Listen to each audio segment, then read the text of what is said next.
So we will commence with the Flood Control District meeting. October 10th, 10 a.m. Board of Supervisors Hearing Room, 1415 Melody Lane. Any item on this agenda is open for discussion and possible action. We'll begin with the roll call. Crosby is here. Crosby. Supervisor English, District 2 is present. Okay, and Supervisor Judd, we're all still here. Members of the public may also attend this meeting via Microsoft Teams computer or mobile app or via phone by calling 602-609-7513 or 888-680-6714, conference ID 500-351-243#. If you have trouble accessing this meeting remotely, call 520-432-9200 for direction. The board may permit public comment during the discussion of any item on this agenda. To speak at an agenda item, complete and return the speaker form to the clerk of the board prior to the start of the meeting. We will begin with call to the public, and we do have one person who has signed up for call to the public, and that is Christian Sawyer. Good to see you, Christian. Fast. First, I wanted to say thank you to both of you for attending the recent exploratory scenario process meeting. And I wanted you to know that the steering committee is moving forward with collaborative efforts to address groundwater issues.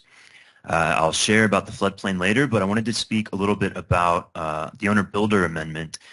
Cochise County's historical encouragement of innovative home building has consistently and increasingly attracted smart people and families to the area, some of whom have large social media followings. Tiny Shiny Home with 128,000 followers, Self-Reliant Life with 71,000, and many others with many thousands of followers. And these local owner builders can tell you that because people contact them on a regular basis, just how many people are moving to Cochise County on a monthly basis because they want to be at the leading edge of innovative home design. It's not just because they want to save a buck on permit fees. And now I've heard it said that the owner-builder amendment was never intended to allow for exemptions from building codes, but if you look at the text of the amendment in the 2006 resolution that passed, it reads, "The purpose of this amendment is to exempt a rural residential owner-builder with a Category D property of 4 acres or more from compliance with the Cochise County Building Safety Code." And it goes on to say that by allowing owner-builders these options, this amendment is intended to encourage the use of ingenuity and personal preference of the owner-builder in allowing and facilitating the use of alternative building materials and methods.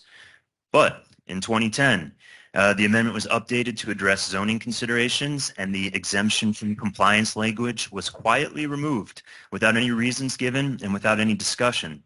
But you can see an echo of that original amendment in our existing building code in Section 2, where it says, "Rural residential owner-builder amendment structures as currently adopted or as may hereafter be amended may be exempted from the Cochise County Building Safety Code." Now, the impact of these, I would say, sneaky changes to the amendment is that now many owner-builders have very costly engineering reviews if their materials and methods have not yet been prescribed in the IRC code, even if they're known to be safe and adopted throughout the world. In other words, the original intent of the amendment has been neutered, which has led some to deny that this original intent ever existed.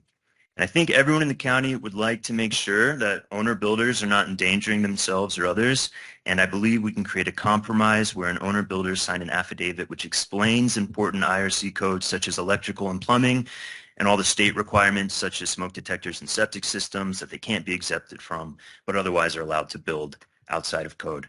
Thank you very much. Thank you. Okay, we're on to the consent agenda for this meeting. Item number 1. Madam Chair, I move we approve the minutes of the Flood Control District meeting for July 25th, 2023. I'll second the motion. We have a motion and second. All those in favor say aye. Aye. The chair votes aye and the motion carries unanimously. The purpose of this meeting is a public hearing. Item number 2, engineering and natural resources. And that is to adopt flood control ordinance. And I believe we have a desire by our, we need Jackie Watkins, our Director of Engineering and Natural Resources.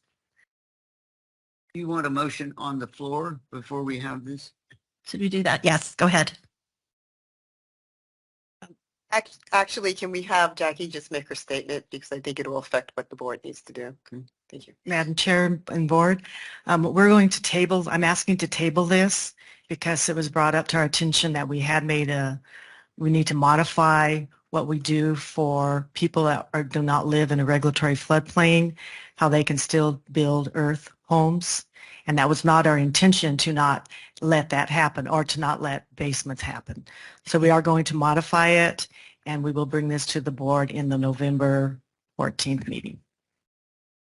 I believe we need So the to, public hearing has not been opened nope, and you're asking to table To table it, correct? the whole process. So that means we would table the public hearing also. Correct. That's correct. To a date Right. certain, which I believe is November 14th. November 14th. And if anyone wants, I mean, they can still call me and I'll get the people who are going to talk to the public meeting and make contact with them if they left their phone number or an email, and we can talk to them. So the November 14th meeting, all those people will be allowed to speak and will be contacted. Are we doing any public media? We will Just say still, we're going to re-advertise? yes, we have to re-advertise this. So we will have this re-advertised and the updated version to clarify that we're not eliminating earth homes or basements. and I think I heard you request a copy of our speakers that have signed to Yes, I will speak get a copy today. of that today Okay. so that I can Can you talk to everybody. arrange that? Correct. Okay, all right. Well, it's better to, So Madam Chair, we'll need a motion to table. Okay, Madam Chair, I move that we table the Flood Control District Ordinance FCD 052-23 until the November 14th board meeting. Second. we have a motion and a second. All those in favor say aye. Aye. The chair votes aye and the motion carries unanimously. All right, so that's the end of that meeting and we're moving on to our regular Board of Supervisors meeting.